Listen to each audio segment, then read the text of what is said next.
Good morning. The time is now 9:30. I will call the November 24th, 2020 meeting of the Mill Creek Township Board of Supervisors to order. Please stand for the pledge. I pledge allegiance to the flag of the United States of America and to the republic for which it stands, one nation, under God, indivisible, with liberty and justice for all. This meeting is being televised live online via YouTube.com and recorded by WQLN for viewing on Spectrum Channel 1024 and YouTube.com with closed captioning available. Members of the public may attend in person in the General Assembly Room. However, occupancy is limited to 25 persons and masks are required.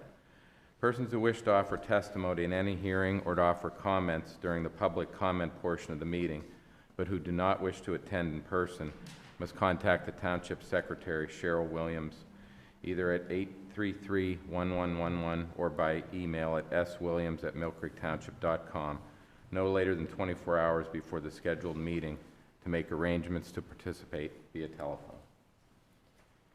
Next up, we'll take public comment on any agenda items other than development or rezoning applications, if there's anyone present that would like to comment on any of those items.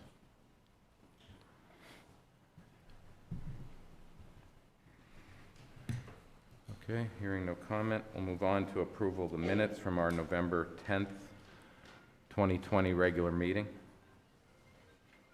I'll make a motion to approve the November 10th meeting minutes. I'll second. Mr. Olet? I vote yes. Mr. Morgan? I vote yes. And I vote yes. Approval of the bills. We have some bills that must be paid. I'll make a motion to pay the bills. And I'll second. Mr. Olet? I vote yes. Mr. Morgan? I vote yes. And I vote yes. Presentation of the 2021 preliminary budget. Treasurer Mark Zaszewski. Thank you. We'll start with the general fund, which is the biggest fund that it's where all the ordinary expenses of the township are incurred and where most of the ordinary revenues are received.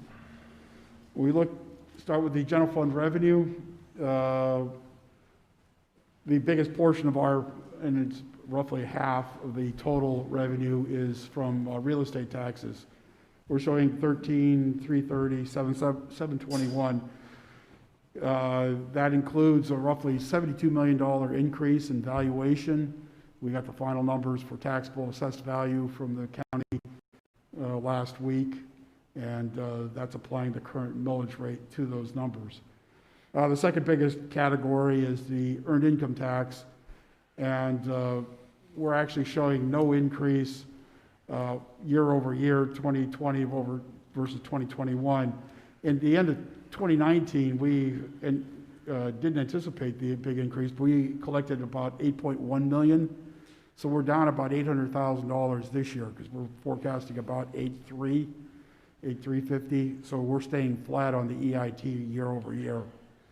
The other ones are relatively smaller. The biggest portion of the other tax is the LST, and second to that would be the real estate transfer tax.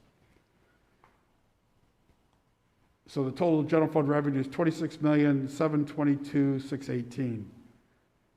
In terms of general fund expenses, the biggest portion there is for public safety. That is the police department and associated, the clerks, the evidence people, the dispatchers, as well as the LST monies that are given to the fire departments, and there's a transfer tax that we give to the relief agencies. The second biggest group is for public works. That's streets, building maintenance, fleet maintenance, and so on. Total general expenses are $27,098,152. So there's an operating fund deficit of $375,534, and we will use the general fund balance to cover the deficit and there's no proposed tax increase in, that should be 2021. I'll have to fix that. In terms of the sewer fund, this is a separate fund. It operates more like a business than a government, even though it's a township asset. Total revenue is just under $10 million, and we're not proposing any rate increase, so we'll remain at the $84 a quarter for 2021. Total expenses are a little over $7.5 million. Capital spending is $2.4 million, and almost the biggest portion of that is for capital improvements. There are a variety of large projects that are set for next year, and so therefore the fund has to cover its capital costs as well as its operating costs. Operating expenses are $7.1 million. Other than salaries, the other biggest expense there is the monies that are paid to the city, Erie Water Works, for processing the sewer discharge. Administrative expenses are $454,000.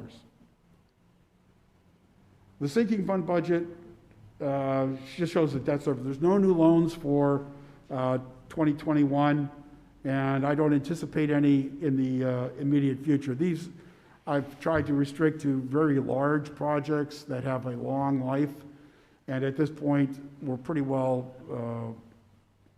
at a point where we don't need that type of funding again. You will see a spike in 2022. That's because I anticipate paying down the newer loan for the chopper at the Milford Recycling Center.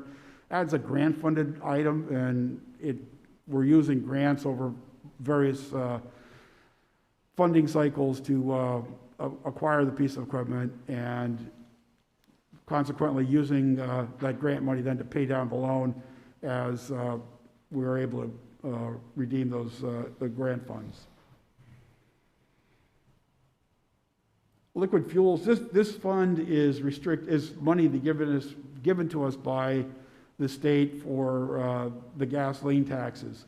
It's restricted to the use of repairing roads, and you could also add road maintenance equipment, but our focus has been on repairing roads.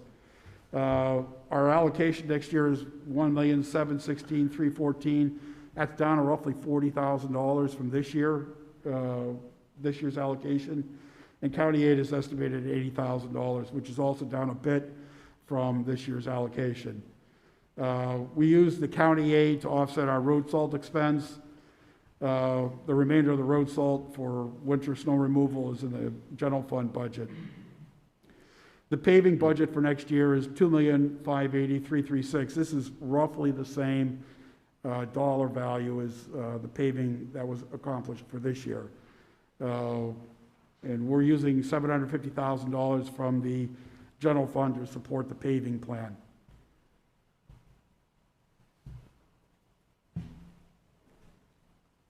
Okay.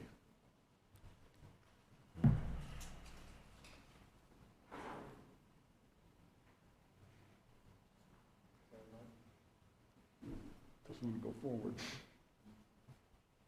Or capital fund, all right. These are the capital expenditures for next year. They total 5.9, almost $6 million in total. And 3.6 of that is from the general fund. 1.7 million is grant related. And then a portion of the real estate taxes is for public improvements. And it's roughly $588,000. Those goes for things like storm sewer repairs, ADA compliance for sidewalk ramps, things like that, in terms of public improvements.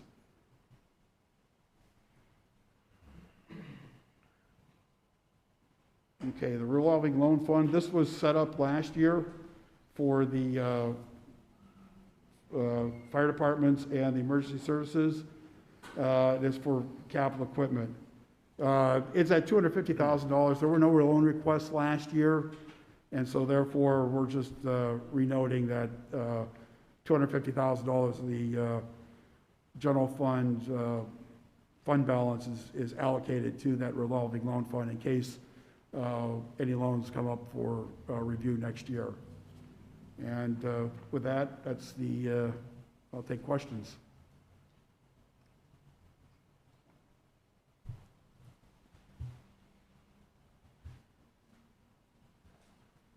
Any questions? Questions or comments? I don't have any. Okay. Thank you, Mark. You're welcome. With regard to a budget for the 2021 calendar year, I move that the minutes of this meeting include the following. For approximately the last 60 days and under the direction of the Board of Supervisors, work has been undertaken to prepare a proposed budget for the 2021 calendar year. A draft of the proposed and preliminary budget has now been prepared and is ready and available for public inspection. Public notice of the preparation and availability for inspection of the preliminary 2021 budget has been advertised in the November 24th, 2020 issue of the Erie Times News. The preliminary and proposed budget shall be available for public inspection for the next 22 days in the front lobby of the Mill Creek Township Municipal Building from 8 a.m. until 4:30 p.m. Monday through Friday, and at the Mill Creek Township Police Department on weekends and holidays from November 24th, 2020 until December 15th, 2020. At the regular meeting of the Board of Supervisors beginning at 7 p.m. on Tuesday, December 15th, 2020, and after making such revisions as it deems necessary, the Board of Supervisors intends to adopt a budget for the calendar year of 2021. Mr. Chairman, I just want to clarify, Mr. Krzyzewski, we're also posting the budget on the website as well, Yes, it's right? posted on our website as well. So Both let's make sure it's on the home page of the website, Okay. millcreektownship.com, if folks want to view it remotely. Okay. Okay. I'll second your motion, Mr. Chairman. Okay, thank you. Mr. Olet? I vote yes. Mr. Morgan? I vote yes. And I vote yes. Next up on our agenda, number 7, bids and quotations. Guide rail repair. Dan? Yep, just a second. Bring it Okay. up here.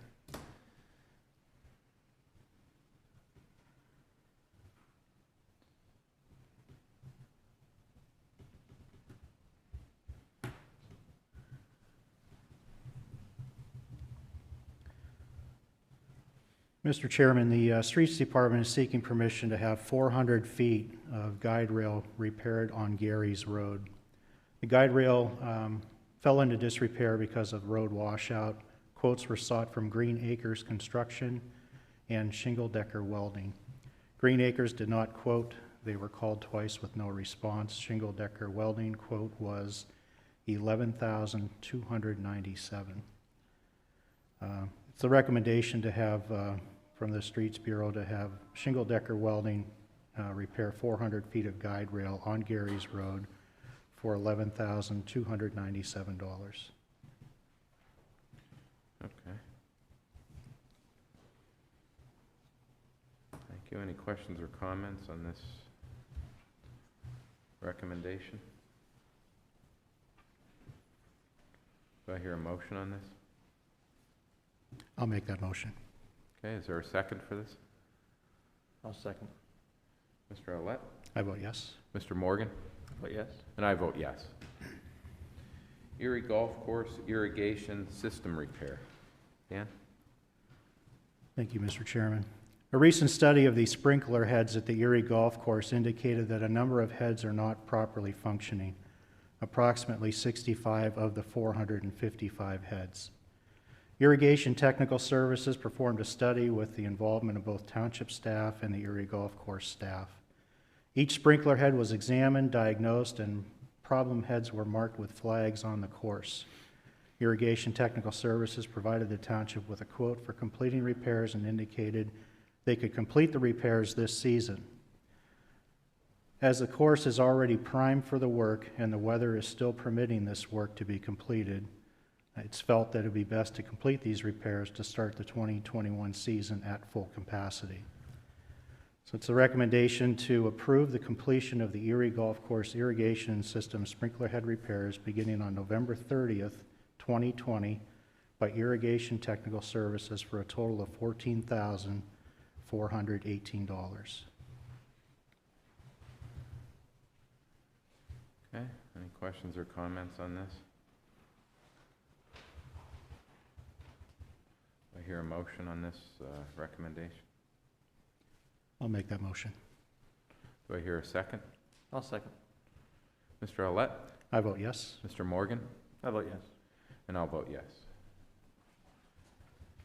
Mill Creek Golf and Learning Center and Erie Golf Course irrigation winterization. Dan? The golf course irrigation systems need to be properly winterized each season, which includes blowing out the irrigation lines, sprinkler heads, and pumps. This work has been done in the past at Mill Creek Golf and Learning Center by Irrigation Technical Services and is accounted for in the Mill Creek Golf and Learning Center operations budget. This year, it's recommended to be completed at both Mill Creek Golf and Learning and the Erie Golf Course by Irrigation Technical Services. Irrigation Technical Services guarantees their work against freeze damage. It's our recommendation to approve the winterization at Mill Creek Golf and Learning and Erie Golf Course by Irrigation Technical Services for a combined total of $5,000. I'll put that in the form of a motion. Okay, is there a second to that motion? I'll second. Mr. Olet? I vote yes. Mr. Morgan? I vote yes. And I vote yes. Next up, number 8 on our agenda, public hearing on subdivision and land development plans. First is Rock Golf Realty LLC, small subdivision plan. A small subdivision plan to show the creation of a .07 acre lot from tax parcel 3318156661 that is to become an integral part of tax parcel 3317656511, resulting in a .43 acre parcel of land and a residual parcel of 72.6 acres. Located west of Stonebridge Drive along the south line of Fossilwood Court in tract 354, indices 550-010 and 554-001. Mr. Waldinger. Thank you. Good morning. At the regular meeting of Tuesday, November 10th, 2020, the Mill Creek Township Planning Commission recommended approval of this subdivision with the following. A requirement that the 0.07 acre lot that is subdivided is to become an integral part of Erie County Tax Parcel 3317656511, and with the following condition, that the supervisors agree to modify the dedication and restriction for Whispering Woods Golf Course in order to permit this subdivision. Okay. If I would, Mr. Chairman, I would note that the original dedication of the golf course included a restriction that the golf course property be used in perpetuity for golf course purposes, and that's what that references to. The condition reference? Yes. Okay, thank you, Mr. Shaw. Okay. Is there anybody here to speak on this small subdivision plan? Sir, if you could please state your name and address for the record. Dennis Hinkler, 6039 Fossilwood Court. Okay, sir. Floor is yours. Well, I was just mentioning that it's just a small parcel on top of a slope, so it doesn't really affect any of the play of golf or accessibility, being a small area, out of play. Okay.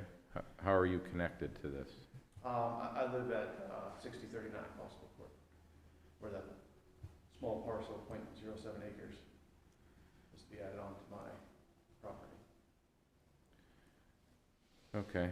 So this, what are your plans for this additional?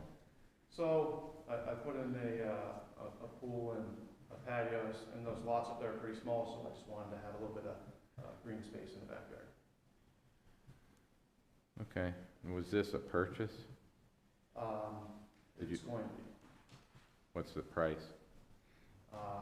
We never really came up with that number yet. Oh, it's unknown? No, that's not yet. Okay. Any other questions or comments from the board on this?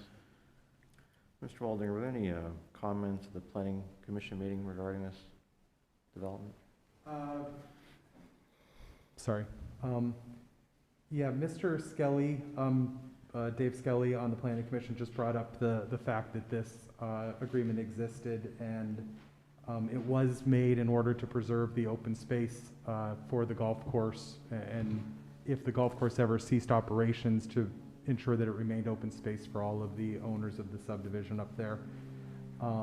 He just wanted to point that out and brought up the fact that the board would need to agree to amend that agreement if the subdivision were to go forward. Matt, do you know if any other parcels have, if there's been requests for similar subdivision plans? They did subdivide since a the portion of the golf course for 2 lots that fronted Grub Road right near Hershey in the extreme southeastern corner of the full golf course parcel. They did request those 2 lots be cut out, and that agreement was amended then by the supervisors in order to allow that. I'm not aware of any other subdivisions where people have added just a portion of the golf course to their lot. Weren't those lots you speak of on Grubb and Hershey, aren't they owned by the golf course? They were, the last I knew, when they were subdivided, yes. They could be transferred, though they are lots of records, so they could be sold at any time. Okay. Thank you. Any other questions or comments from the board? Mr. Walding, I know the recommendation, did you have something, Mr. Levitt? I'm sorry. No, go ahead. The recommendation from the planning commission was to amend this agreement. I don't see any new language in the agenda packet. Has the amendment to the agreement been proposed and drafted?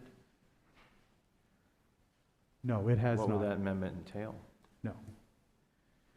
So if you were to choose to approve this, then you would have to do it on the condition that the agreement be amended. It would have to be presented to the owner of the golf course for them to sign and agree to, and then be approved by the supervisors after such. So that would have to happen at the December 15th meeting at the earliest. But we don't have that draft language in front of us today, though. No.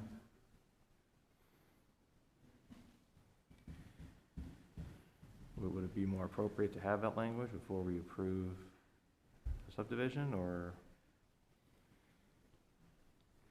Mr. Shaw? What's your take on this? Certainly, I think it might make sense to have that, a draft of that completed, and certainly if the board is inclined to grant it, that that Rock Golf Realty would agree to the terms of that agreement. I think that would make sense to have that in hand. We hadn't received any instruction one way or another to proceed to prepare the agreement, so we hadn't done so yet. Wouldn't that be on Rock Golf Realty LLC to provide that? They certainly could, as in response to the planning commission meeting, they certainly could have come in and said, hey, what agreement do we need, and here's a draft or whatever, but Okay. I'm not aware of that occurring. There was an agreement that was entered into in July of 2017 with respect to those other 2 parcels. I assume it would be similar, but it may not be exactly the same because the nature of the parcels were different. Those were subdivided out as whole parcels that, could be built upon. This is in addition to an existing lot. So there might be some differences in the agreement, with respect to that. Okay, thank you, Mr. Shaw. Thank you, sir. Since this is a public hearing, we'll take any public comment now. If there's anyone present that would like to comment on this small subdivision plan.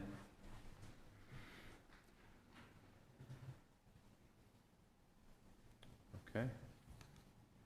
Hearing no comment, is there a motion on this small subdivision plan from Rock Golf Realty LLC?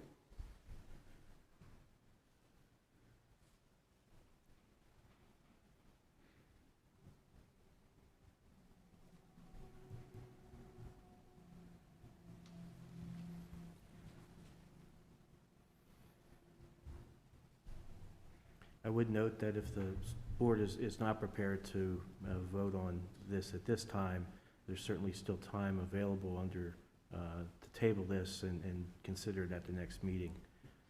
Your clock is, I don't believe, going to run until sometime in January for action on this item.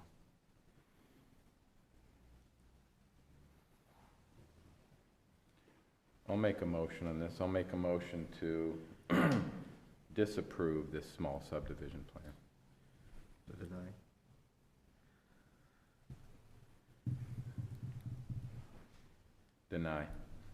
To deny this small subdivision plan.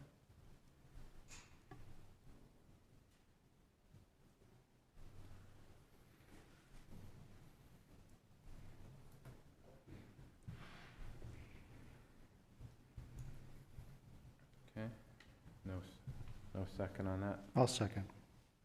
Oh, okay. Mr. Olet? Your vote? I vote to deny the request. Mr. Morgan? I'm going to vote against the motion. Okay. And I vote yes as well, to deny. Okay, moving on. 2545 West Grandview LLC, small subdivision plan. A small subdivision plan to show the creation of a 2.40 acre lot, parcel B, from tax parcel 339648418 that has become an integral part of tax parcel 3396418.5.03, resulting in a 12.86 acre parcel of land and a residual parcel of 6.60 acres located at the southeast corner of West Grandview Boulevard and Zook Road in the South Gore Tract. And this is 714-011 and 714-010. Matt. Thank you. At the regular meeting of Tuesday, November 10th, 2020, the Mill Creek Township Planning Commission recommended approval of this subdivision with the requirement that the 2.4 acre lot parcel B become an integral part of Erie County Tax Parcel 3396-418-5.03. Okay. Is there anybody here to speak on this small subdivision plan?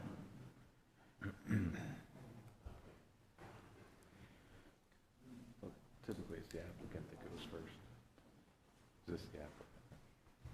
My name is Adam Honey, and I'm here from David Laird Associates, and we created the replot of lands plan, so I'm happy to try to answer any questions that you guys might have. Okay.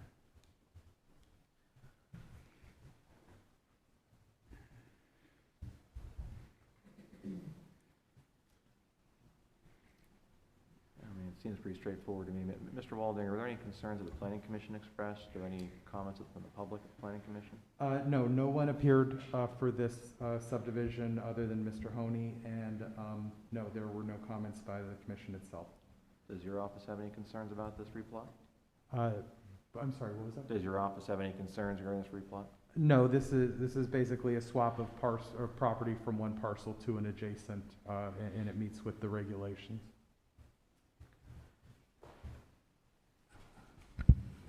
I don't have any questions. None here. Thank you.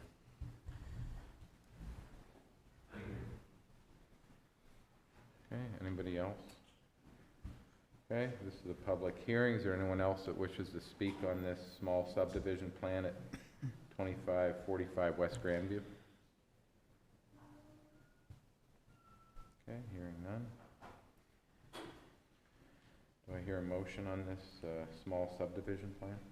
I'll make a motion to approve. I'll second. Mr. Arlett? I vote yes. Mr. Morgan? I vote yes. And I vote yes. Accudyne 2020 edition, a land development plan showing the construction of an 11,993 square foot addition with associated stormwater management and parking facilities north of West 26th Street along the west line of Yoder Drive and Tract 018, index 380-007. Matt? Thank you. At their regular meeting of Tuesday, November 10th, 2020, the Mill Creek Township Planning Commission recommended approval of this land development plan with the following. A requirement that the plan meet the parking lot landscaping requirement is listed in the ordinance, and the following drawing changes be made to the Mylar, that the north arrow be shown on the drawing, and that the required parking and landscaping be also shown. Okay. Thank you. Is there anyone here to speak on behalf of this? Hello, my name's Rob Warnicki. I'm with McCormick Structural Systems. I'm here representing the owners of Accudyne. Is there anything you want to add to what was No, already? As Matt mentioned, we updated the drawings to include the parking requirements as per Mill Creek Township. We also added a north arrow to the drawings. And then we did hear back from GPI, and Steve Kopak with Laird Associates made the required changes and dropped it off to the planning department. Okay. Any questions for this individual? Matt, did you have any concerns with the new submittals? Has everything been submitted to the commission's request? I have not seen the submittal myself, but you know, if you approve it with those conditions, then they would carry over, and we'd make sure they were complete before the plan was released. And you had no opposition to those comments from the planning commission? No, I was working with Matt Puz. We had to add a parking island and some trees. And from what I understand, he approved the drawing that Laird and we proposed, adding 6 trees and 1 parking island. Okay. Thank you. Thank you.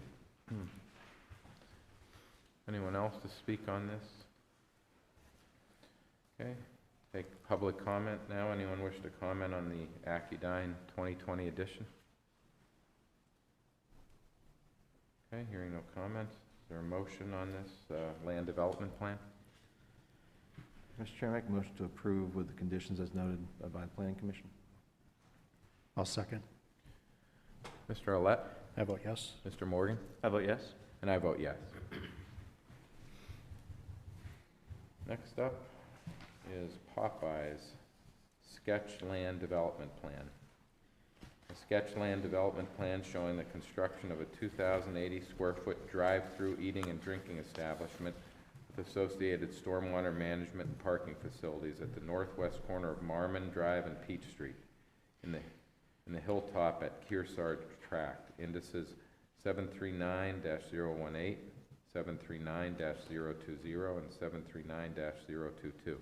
Mr. Shaw? Yeah, if I may, just before the process begins with respect to the sketch plan, is just to point out that this is simply an opportunity under our code for developer to get insight into issues that may arise if and when they choose to submit a formal preliminary plan. There are no legal consequences to this process, and this is not a public hearing, so it's just simply them presenting, a plan saying, here's what we're thinking about, what do you think about it? Okay. Thank you. Matt? Thank Anything you. you'd like to add to that? No, thank Mr. Shaw for his clarification, and just wanted to comment that as far as the planning commission, when they heard the sketch plan, their comments at their Tuesday, November 10th, 2020 meeting, they had a feeling that there was not very, that they didn't have very good access to this parcel, meaning traffic access. They also had a comment that it would increase traffic in the residential neighborhood, and that individuals wanting to access the restaurant traveling north must travel through the neighborhood. And the proposed site is a small area. They did feel that the developer did the best that they could with the constraints of the site that they had, but were overall not in favor of the construction of this restaurant. Thank you, sir. Any additional comments from the board on this? No. Okay. Go ahead, Matt. Do you have something? I believe there are people here to speak about this. Okay. Is there anyone that would like to speak on this sketch land development plan from Popeyes?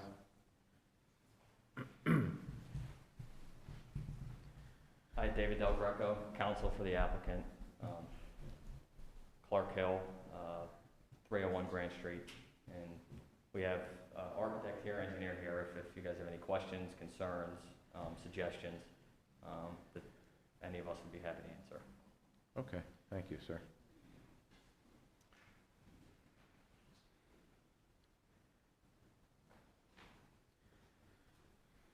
Steve Thompson, I'm an engineer developer representing the owner as well. The thing we were trying to get a feel for is you know, we understand the response from the previous hearing, the previous meeting, but what we're dealing with is the property zoned. It's an acceptable use. It's been zoned like this for 40 years. The highway work that was done out there was done long after the zoning was put in place, so we're trying to wrestle with how do we solve the concerns of the local community, how do we solve the neighbors, et cetera. And I think what we've come up with is a pretty viable plan to try to address the various issues that are out there. And again, I go back to the fact that the property zone is an acceptable use. And the response we've gotten back, we just question it. We're trying to gather as much information as we can from the municipality. If it's not acceptable, then why? And again, the property zone. So what we were trying to get out of this hearing is some direction as to what, where, and why, and gee whiz, et cetera, et cetera. So those are our points. And we're hoping that we can, work with the community to come up with a viable solution. The man's been paying taxes on this piece of property. I mean, the joke we've had in the office, well, maybe we can get a rebate on the taxes that have been paid over the past 11 years while he's owned the land. He's paying taxes for a piece of property that's owned correctly, but yet he's being told that he may not be able to use it. So we're just trying to massage the issue and come up with a good solution for all parties involved. Thank you. Thank you, sir. Okay, any other comments? Okay, thank you. Well, I guess Do you have more? well, I mean, they bring up legitimate concerns. I'm John Morgan. I'm the liaison to our planning department, so I can share at least what my concerns are, and I believe the board shares, believes as well.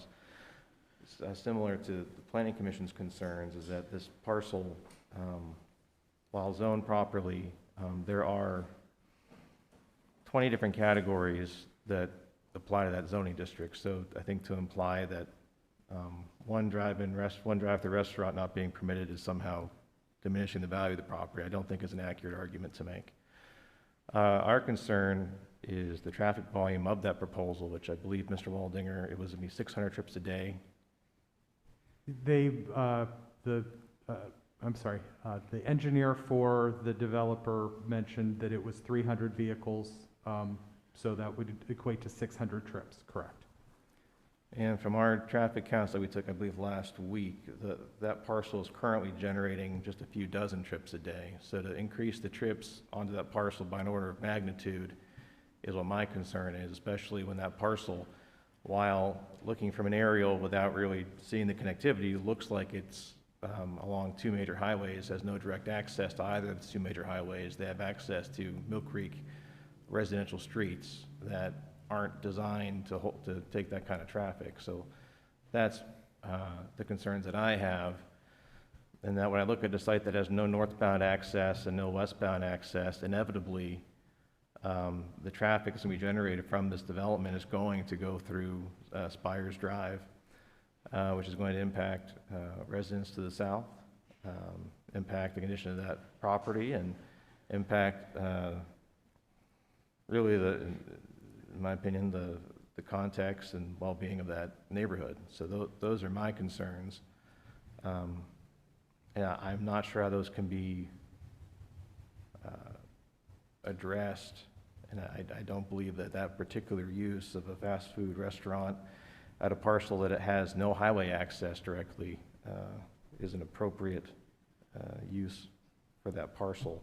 And again, that's only one of over 20 possible uses in that zoning district. Thank you. Dan, anything further? No, I think Mr. Morgan has stated that accurately. Okay. All right. Moving on. We have a conditional use request. Asbury United Methodist Church for property located at 4703 Westridge Road to install new signage in the RR Rural Residential District. Matt? Yes, thank you. Asbury United Methodist has applied for a conditional use for, as you mentioned, a sign. Because it is a church, it is permitted in the residential districts, but signage is not typically permitted in a residential district. There is the ability to apply for a conditional use for signage because they are permitted use in the residential district. At the regular meeting of November 10th, 2020, the Mill Creek Township Planning Commission did recommend approving this conditional request. They did include a reminder to the applicant that if it was approved, they had to abide by the township's operating requirements when the sign was installed and operating, as far as hours of operation, that it can be lit, brightness, etc. Okay. I would note that the provision that allows this in the zoning code is section 145-83A5, which provides that non-residential electronic message centers in a residential district shall be considered conditional uses and comply with all applicable sections. However, electric message centers shall not exceed 12 square feet in size in a residential district. The conditions for conditional use are that the use of the property must be a legal use. The applicant shall demonstrate that all subsections of 145-88 are met, and that the Board of Supervisors may, in their discretion, attach such reasonable conditions and safeguards as it may deem necessary to implement the purposes of the zoning ordinance. Okay. Mr. Waldinger, has your office confirmed that all these conditions have been met? Yes, all of the conditions, it is 12 square feet. Again, the only condition is the operating condition, that can't be approved beforehand. It has to happen while the sign is in existence. And this came before the planning commission as well? Sorry? Did this come before the planning commission as well? It did. It was at the planning commission. They did recommend approval. Were there any concerns expressed by residents at that meeting? No one but Mr. Bartlett from the sign company.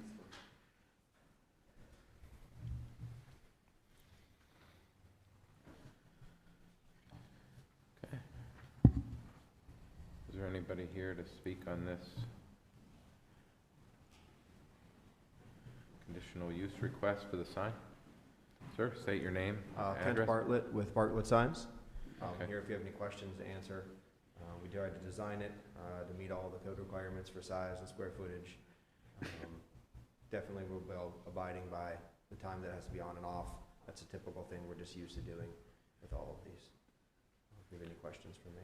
Where is this sign specifically on the property located? Closer to the, It's, maybe I have that did here. Matt send you guys some of the plot plans?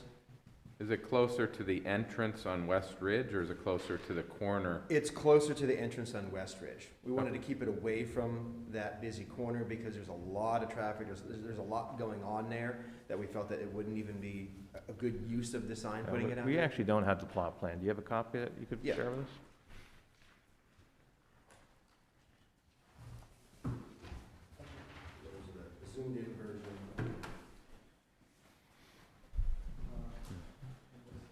So it's gonna-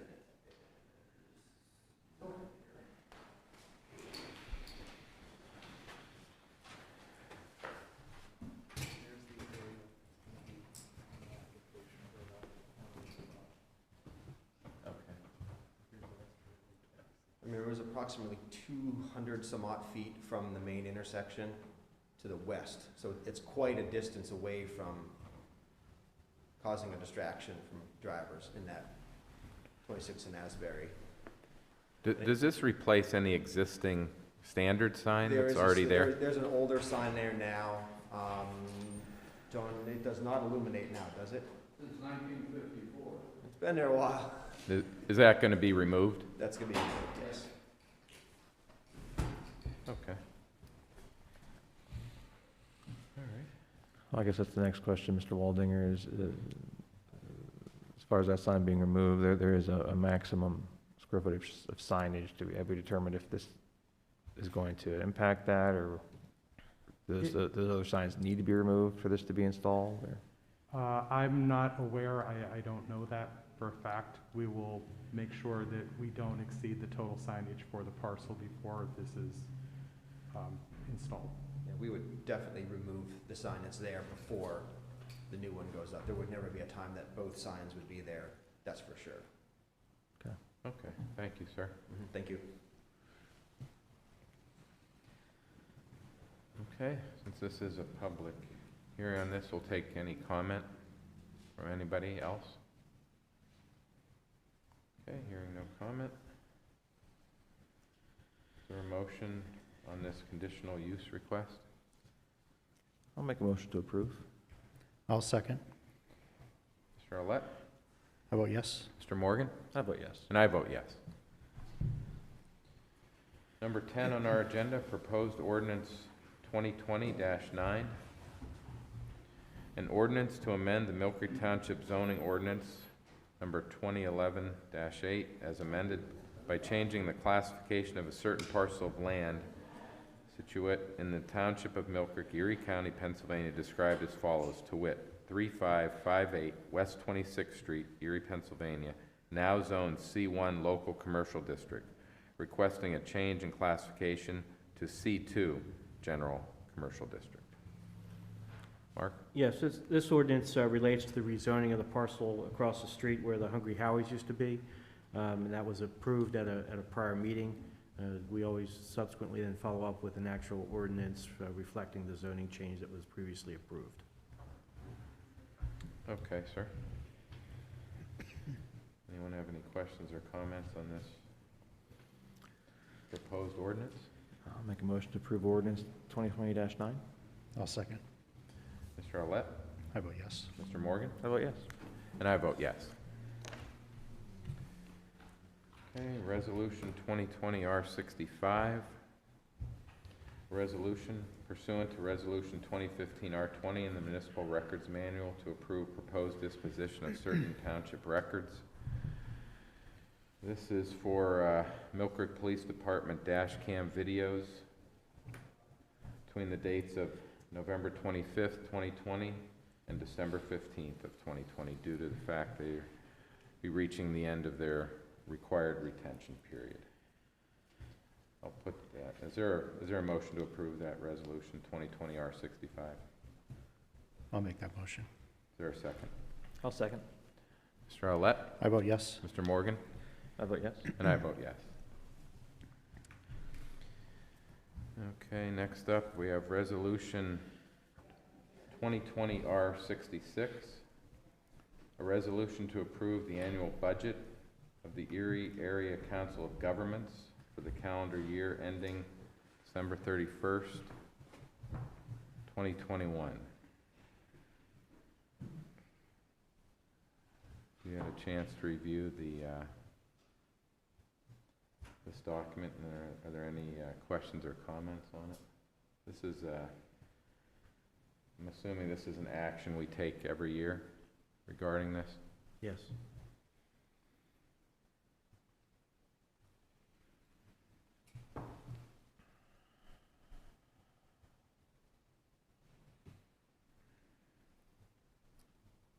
And if I'm reading this correctly, it looks like our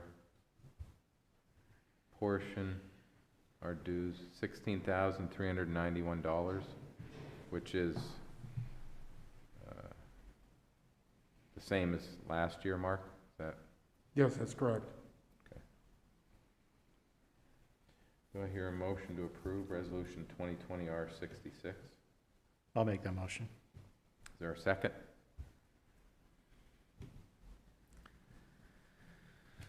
I'll second. Mr. Arlett? I vote yes. Mr. Morgan? I vote yes. And I'll vote yes. I would like to note that Would you like to add a comment, sir? well, I know we've kind of gone back and forth about contributions to the Erie Area Council of Governments, and while I have no issue with the organization, I think it's well-run, I think its director does a good job. I know we have had questions about what the actual monetary value of our contribution is, so I would say maybe for this year, asking our department heads to really track what purchases we make through the COG, what return we get on that investment, and so we can maybe have a discussion maybe later this year with the COG about what our fee is to be a member, and what additional services we could receive, or what reductions in fees we could pay, or if it's a possibility for us to discontinue being a member. But I think it's important for us to really evaluate the value of what we're getting from the organization. That's the only comment I'd like to make. Okay. Very good.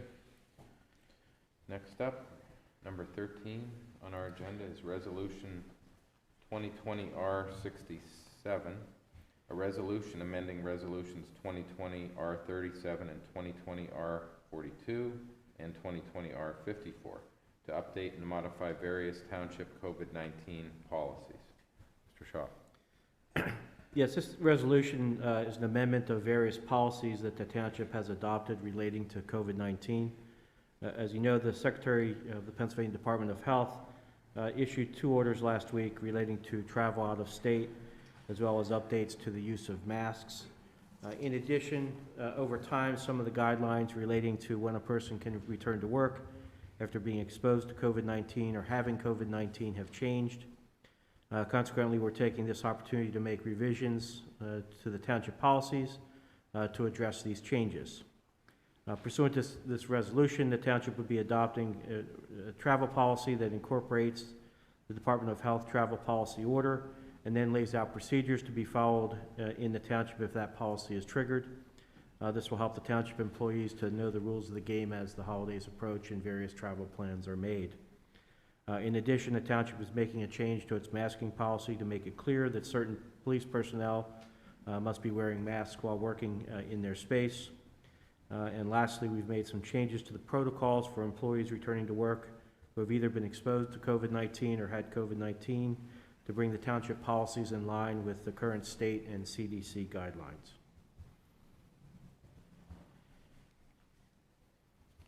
Any questions or comments from the board on this resolution 2020-R67? Okay, do I hear a motion on this resolution? I'll make a motion to approve. I'll second. Mr. Arlett? I vote yes. Mr. Morgan? I vote yes. And I vote no. Next up, Resolution 2020-R68, a resolution amending the policies and standard operating guidelines applicable to the Mill Creek Township Emergency Response Team. Mr. Shaw. Yes, this resolution relates to the township's emergency response team, which is comprised of qualified township employees who are able to respond to certain fire and emergency calls during their working hours at the township. Under the current policies, the Office of Emergency Management has had the responsibility for overseeing the team. However, due to changes in the office, it's recommended that a new oversight regimen be used, which will be the team leader concept. The team leader would be appointed by the supervisors. In addition, there have been a couple other changes made to the scheduling in training sections to reflect how those tasks have evolved. Okay. Any questions or comments on this proposed resolution? I'll defer to Supervisor Alette. Are you comfortable with the changes, Dan? I'm comfortable with the changes, yes. Okay. there a motion to approve Resolution 2020 R68? I'll make that motion. Okay, do I hear a second? I'll second. Mr. Olet? I vote yes. Mr. Morgan? I vote yes. And I vote yes. If I could just briefly ask, I guess, whether there is a recommendation at this point of who would be that team leader for the ERT? Because I think the supervisors then would need to appoint that person and vote on that. I would nominate Kirk McCaslin to be the team leader of the ERT. Okay. I'll second that. Mr. Olet? I vote yes. Mr. Morgan? I vote yes. And I vote yes. Okay, moving along. Number 15, Open Edge Card Processing Agreement. Mr. Shaw. Yes, if you recall, the board had tabled this at my request at the last meeting, because we had not had an opportunity yet to sit down with Mr. Zachewski to go over the agreement. We have since done that, and during that discussion, an issue came up with respect to the risks that the township would be assuming or accepting by entering into this agreement with respect to the security of the data that would be obtained as a result of the credit card transactions. We've been communicating with the two primary vendors who would be involved in this new arrangement, which is the township accepting credit cards for various things. And we have yet to resolve those issues in terms of really understanding what the risk would be. The idea would be to obviously minimize for the township the risks that it would be having or accepting as a result of entering into this kind of new arrangement. Typically, the credit card service entities, hold all the data and are responsible for the security of the data, and we just want to make sure that that's the case here, and that the township is not unwittingly, increasing any of its security risk with respect to the data. So, unfortunately, I would, I guess, suggest either. I'm hoping it would be resolved by our next meeting, which is December 15, but the board can either, I think, just move to take it off the agenda or just table it until the next meeting. Just for clarification, this is an agreement for a service that the township can accept credit card payments through the website. Is that what this is? Correct. This is through Well, Civic Rec sub-vendors for credit card payments? Is that? yes, because it has to do with who actually, whether the township has any access to the card information, because if we do, it becomes a theoretical risk. The idea is, no, we don't have any access to the data, that the actual entering of the card information is done on the Open Edge site, and they're responsible for the security of the data. But that has to be determined definitively, and that's what we're trying to do with contact with Open Edge and Civic Plus.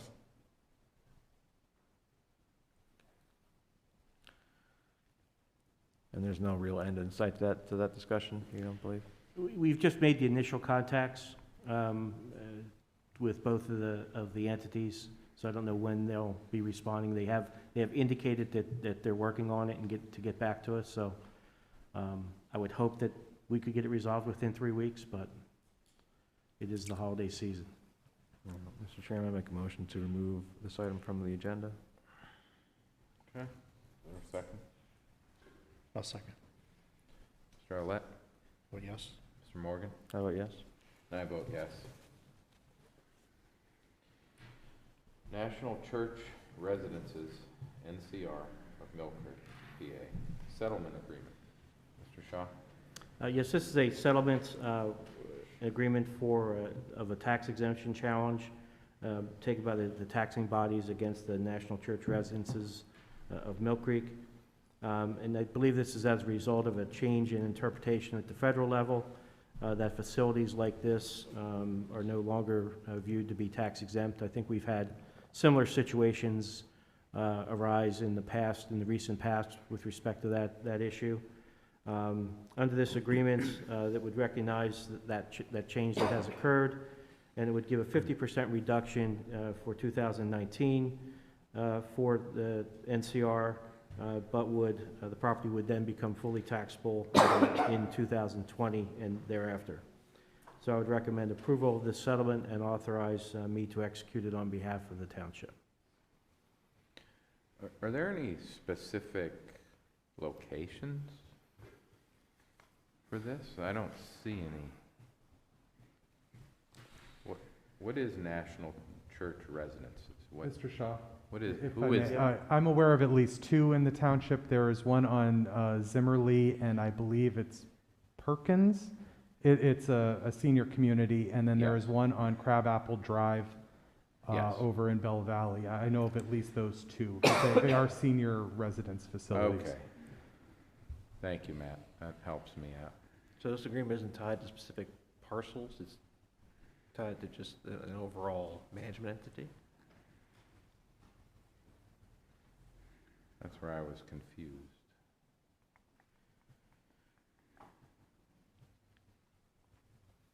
Now, it refers to a parcel at 33-150, 494, 27.06. Unfortunately, it doesn't give the address. That helps me. Exhibit A has the address. It's 5294 Crabapple Drive. It's on Exhibit A. Oh, there's an exhibit here? Okay. Oh, I see it, okay. What was your index number, Mark? That you just referenced? Yeah, it was, move that page. 1 second, let me find it. You just want to make him read a long number? Why not? 33-150-494.0-027.06. Now, is that the county index number or the Mill Creek index? That's the county index number. Okay. I'll make a motion to approve. I'll second. Mr. Arlett? I vote yes. Mr. Morgan? I vote yes. And I vote yes. Number 17, highway occupancy permit for Peninsula Drive Trail right-of-way. Matt? Yes, thank you. We were contacted by Stantec, who is the consultant that's designing the Peninsula Drive Trail, the extension of the multipurpose trail up to the Tom Ridge Environmental Center. They have one of their subcontractors, American Geotechnical and Environmental Services, also known as AGES, who needs to do some borings for geotechnical inspection of the soils in order to complete the design. There will be 4 borings within the right-of-way on the east side of Peninsula Drive. PennDOT is requiring the township to be a co-applicant with AGES for this highway occupancy permit. So at this time, I'm asking for permission to sign the highway occupancy permit so that AGES can do the required testing. Okay.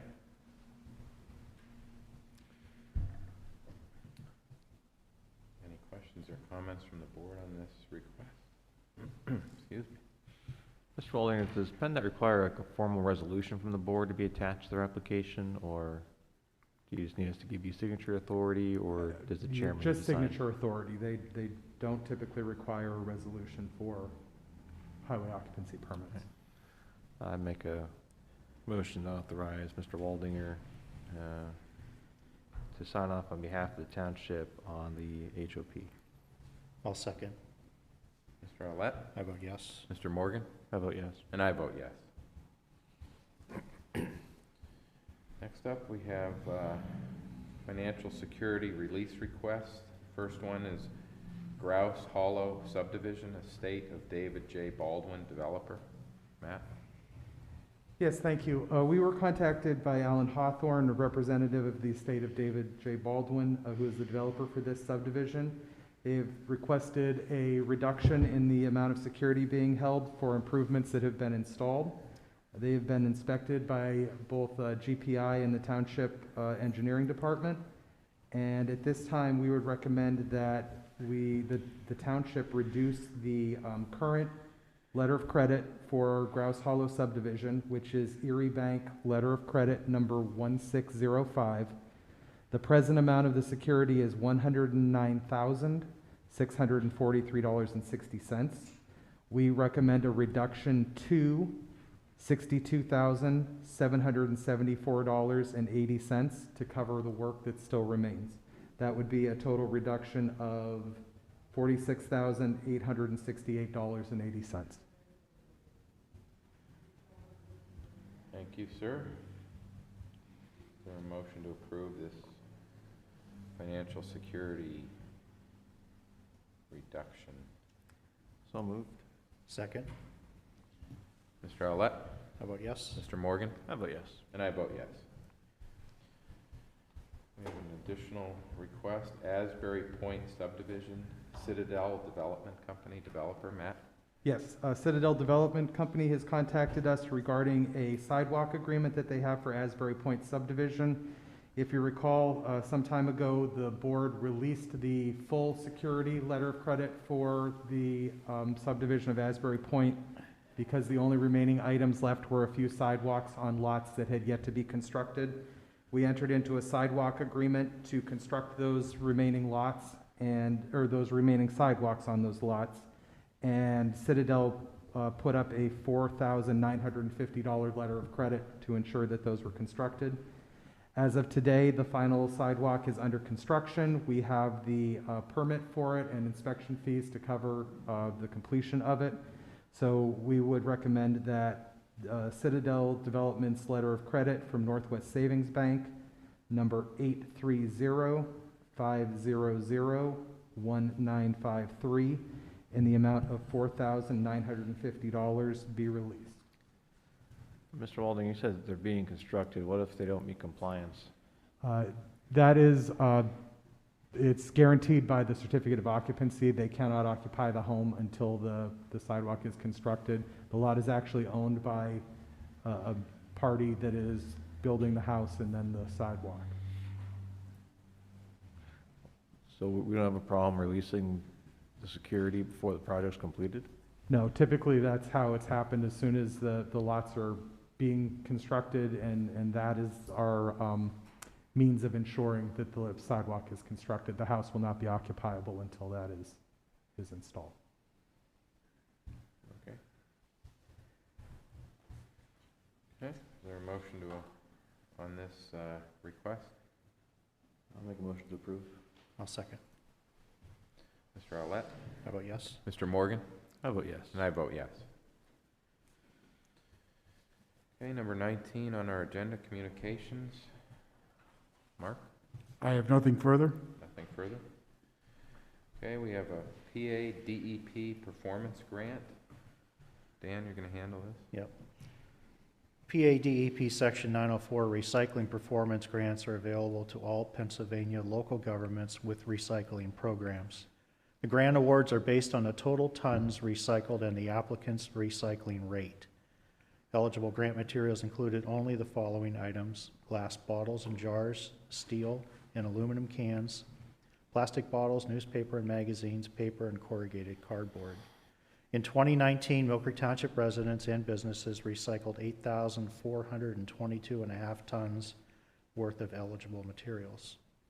The DEP Section 904 grant awarded Mill Creek Township $129,904.94 to put back into programming, education, and events that will benefit Mill Creek Township residents and businesses.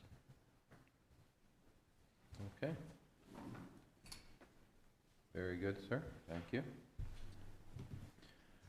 Okay, executive sessions were held here November 12th and November 19th, 2020. Attorney Shaw, anything further? Nothing further. Okay, and I understand Supervisor Ouellette has an announcement about our giving tree, which is now in our lobby. I do. Mill Creek Township once again is sponsoring the Giving Tree this holiday season to provide Christmas gifts for the less fortunate elementary school children from our township. The giving tree is located in the lobby of the Mill Creek Township Municipal Building and is adorned with envelopes that are filled with tags of children indicating the child's gender, age, clothing size, and wish list. The public is welcome to come in, take an envelope, and purchase gifts for the child or family. We understand this year that not everyone may be comfortable going out to shop for presents, so retail gift cards are welcomed and will be accepted as a gift for the child or family. The township asks that the wrapped and labeled gifts or gift cards be returned to the township no later than Friday, December 11th. And we thank you in advance for your support. Mr. Roulette, and unfortunately, the media is not here today. Do we know if Ashley's put out a press release, or maybe we could ask her to put one out just so we can get a little coverage on No, that? it's already done, and it's also going on our website. Brilliant. Awesome. Okay. I see Ms. Arnold is back there. You stole my thunder. Oh, go for it. I was going to embarrass her, but Oh, good. anyway. No, No. Well, let's do citizens to be heard first. Oh, okay. Wasn't sure if she had Are there any support. citizens that wish to be heard? I just have a question regarding, the recommendation you guys have. Oh, okay. Would a sales agreement serve as, letter of recommendation from Rockwell Realty? I just want to be clear on exactly what. I don't really know how to answer that question, to be honest with you. I don't know. Since it was I believe the action of the board. Since it was a denial, I don't Is know. there any recourse, Mr. Shaw, on that? In terms of, Well, if a subdivision is denied, isn't that, it can't be reconsidered for what period of time? I don't believe that's the case for a subdivision. Typically, it's for a rezoning, that you can't apply for another rezoning within a year. I will tell Mr. Hinkler that because it was denied, there will be a denial letter that will be sent stating the reasons, and you'll have that information probably sometime next week with the holiday. Okay. No, that'll have the, little more detail on what direction I need to go. Yes. Okay. Perfect, thank you. Thank you, sir. Okay, any other citizens to be heard? Dennis? Hi. Same to you, sir. Good to see you. We have a special guest. Looks like Krista Arnold is here. Anything for the good of the order? No, I'm just being nosy. It's nice to see our employees taking an interest in our meeting. Well, as long as you're here, I've got a list of tall grass complaints, broken windows, and anything Wait else. a couple weeks, it'll be batted down. We've already gotten some complaints about snow on sidewalks, so. I'll Or- send Sharon out to remove that. We're expecting big things there, big things. Okay. I guess with that, I'll be requesting a snow blower. Yeah, talk to your boss, but get that in your budget, we'll have to. Okay. Call for an adjournment? So moved. Second. We are adjourned at 10:43 a.m.